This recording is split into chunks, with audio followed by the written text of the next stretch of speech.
Madam থেকে আমরা এটার বিষয়ে জানবো। তারপরে আমাদের মেম্বাররা যদি আচ্ছা, এখানে সবাই ডিমাপুর বংশের অফিসের বাইরে আমরা সবাই এখানে একত্রিত হয়েছি। আর এত শর্ট নোটিস যে মানে আমাদের ওমেন এম্পাওয়ারমেন্ট টিমে যে এত সুন্দর একটা যে আয়োজন একটা করার জন্য আমি আগে আমাদের ওমেন এম্পাওয়ারমেন্ট টিমকে অনেক অনেক ধন্যবাদ জানাই। মাঝখানে আমাদের অ্যাডভাইজার আমাদের ফাল্গুনী শর্মা ম্যাডামও এসছেন। তো আমরা প্রোগ্রামটাকে খুব খুব ইমিডিয়েটলি আমরা প্রোগ্রামটাকে ডিজাইন করেছি। ডিমাপুর বংশের একটা কন্ডেম করার জন্য এই যে হিনোইস অ্যাক্ট একটা যেটা হয়েছে কলকাতাতে, এটাকে কন্ডেম করার জন্য আমরা কিছু এখানের মধ্যে ক্যান্ডেল জ্বালাবো আর এরকম করে আমাদের বিরোধটা জানাবো। আর মানে পশ্চিমবঙ্গ সরকারকে নিবেদন করব যে একটা খুব সুইট আর খুব কুইক একটা যেন জাজমেন্ট যেন অতি শীঘ্রই যেন দেয়। আগে যারা আছে হে করে দেয়।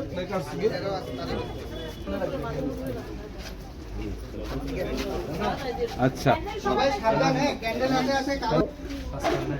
তবে একটা করে those who have taken initiative to condemn this heinous crime, and I would like to pay homage to that poor girl, and may God bless her parents to bear, and may God bless that girl's parents to give more strength to bear this pain. And thank you everyone, those who have participated here.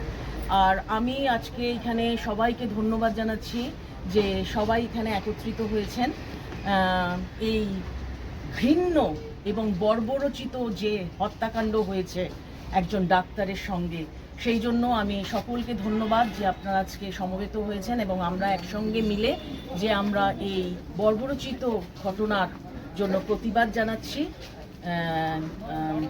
জানাচ্ছি এবং এই সঙ্গে আরও বলবো যে আমাদের গভর্নমেন্টকে যে আমাদের সঙ্গে মহিলাদের সঙ্গে ভারতবর্ষে অনেক বড় বড় এরকম অভয়া নির্ভয়া কাণ্ড হয়ে যাচ্ছে, কিন্তু তার সঠিক যে পদক্ষেপ সেই পদক্ষেপ নিতে পারছে না সরকার, কেননা আমাদের নিরাপত্তা দিতে পারছে না।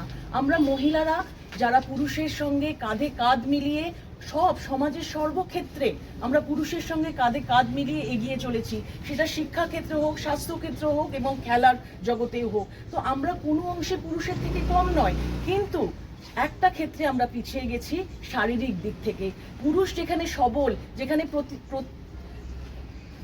যেখানে সে শারীরিক শক্তি দিয়ে তার নিজের আত্মরক্ষাটা করতে পারছে, সেখানে আমরা মহিলারা শারীরিক দিক থেকে অক্ষম, সেখানে আমরা সেই প্রতিরক্ষাটা নিজেদের করতে পারছি না। তো সেই সঙ্গে আমরা আমাদের গভর্নমেন্টকে আমরা বলছি যে আমরা আর কতদিন আমরা এরকম নির্ভয়া অভয়া কাণ্ড দেখব, যেখানে এক নিরীহ মেয়েদের উপর অত্যাচার হচ্ছে, যেখানে আমাদের এই পুরুষ শাসিত সমাজে সকল পুরুষ খারাপ নয়, প্রচুর পুরুষের জন্যই আমরা কিন্তু আজকে মহিলারা এগিয়ে যাচ্ছি।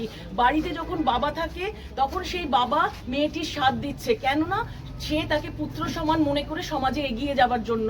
স্বামী যখন সে বিবাহিত তখন একটি মেয়ে তার জীবনটাকে উন্নতির জায়গায় নিয়ে যাওয়ার জন্য তার স্বামী তাকে সাহায্য করছে, তার পুত্র তাকে সাহায্য করছে। সুতরাং আমি কোনো অংশে বলবো না যে এই সমাজ, এই সুন্দর সমাজ আমাদের পুরুষ এবং নারী মিলিয়ে একটি সুন্দর সমাজ হয়। আসুন আমরা সকলে মিলে সব পুরুষের কাছে আমাদের আবেদন যে আপনারা নারীদের রক্ষার জন্য দাঁড়িয়ে যান।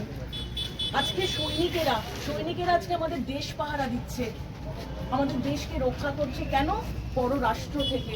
আজকে আমি আবেদন করব সমাজের প্রতিটি পুরুষকে যে আপনারা রক্ষা কবচ হয়ে নারীর জন্য রক্ষা করুন, এবং সমাজ এবং গভর্নমেন্টকে আমার বিনীত অনুরোধ, আমরা শিক্ষার জন্য গভর্নমেন্ট অনেক চেষ্টা করে, আমরা অনেক ডিগ্রিধারী হই, কিন্তু এডুকেশনাল ডিগ্রিটাই কি সব? আমরা কবে প্রকৃত মানুষ তৈরি হব? তার জন্য গভর্নমেন্টের দরকার ভ্যালু এডুকেশন, মূল্যবোধ তৈরি হোক ছেলে মেয়েদের মধ্যে। সাইকিয়াট্রিস্ট থাকুক একটা স্কুলে, যে ছোটবেলা থেকে একটি বাচ্চাকে, একটি ছেলেকে বিশেষ করে একটি ছেলেকেও যেরকম শিক্ষা দেবে যে তুমি ধীরে ধীরে যখন বড় হচ্ছ অ্যাডোলেসেন্ট পিরিয়ডে তোমার কি করা উচিত, মহিলাদের প্রতি তুমি কি দৃষ্টিভঙ্গিতে দেখবে, তখন দেখবেন এদিকে থাকবে পেরেন্টসদের একটা যথেষ্ট মূল্যবোধ। পেরেন্টসরা বাড়িতে আগে তৈরি করবে ছেলে মেয়েদের সেই মূল্যবোধ দিয়ে, এবং তারপরে আসবে যখন স্কুল, যেখানে তার 7 to 8 আওয়ার্স সে সেই স্কুলের মধ্যে থাকছে, সেখানে টিচার্স থেকে শুরু করে সেই ভ্যালু এডুকেশনের মধ্যে তৈরি হবে।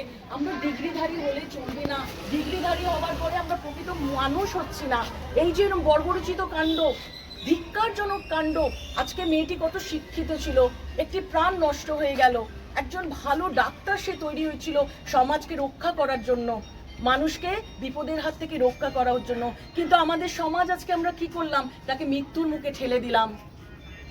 আজকে গভর্নমেন্টের কাছে আমার বিনীত অনুরোধ, এখন সময় হয়েছে গর্জে ওঠার। আমরা মহিলারা কি করব? আমরা তো মহিলারা এরকম প্রতিটা দেশের প্রতিটা অংশে প্রতিটা গলিতে এরকম আলো জ্বালিয়ে দীর্ঘদিন বলবো উই ওয়ান্ট ফর জাস্টিস, কিন্তু সেটা কি সম্ভব হচ্ছে? আপনারা এমন একটি আইন আনুন যেখানে মেয়েদের সুরক্ষার জন্য, মেয়েদের এইরকম বর্বরচিত এইরকম ঘটনা হবার পরে যাতে আর কোনো সময় এরকম ঘটনা না ঘটতে পারে। আপনারা সাইকিয়াট্রিস্ট আনুন, স্কুলে এইরকম এডুকেশন তৈরি করুন, ভ্যালু এডুকেশন তৈরি করুন, এবং বাড়ির পেরেন্টসদের বলবো যে আপনারা ছেলে এবং মেয়েকে দুভাবেই তারা তৈরি করুন আপনারা।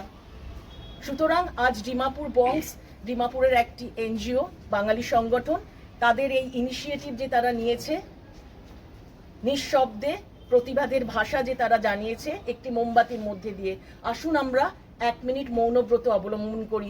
সেই মেয়েটিকে, সেই মৌমিতা, ডাক্তার মৌমিতা দেবনাথের নামকে স্মরণ করে আমরা 1 মিনিট তার জন্য মৌনব্রত অবলম্বন করি এবং তার আত্মার যেন শান্তি হয়।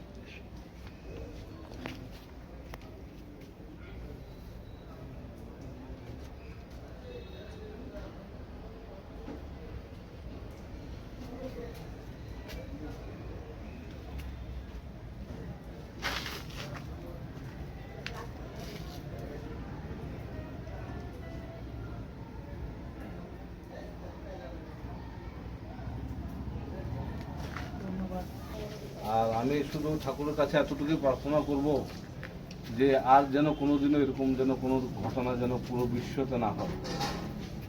আর সাথে আমি অনুরোধ করব, আমি একটু আগে একটা মিটিং অ্যাটেন্ড করে আমরা একই সাথে ছিলাম, সেখানে আমি বলেছি যে we should know our self how to defend. আমাদের নিজেও একটু জানতে হবে। You can write with your pen and you can defend yourself with your pen. Remember this. Learn this technique from anywhere. Ask me, ask any martial art teacher how to defend self. We want justice! We want justice! We want justice! We want justice!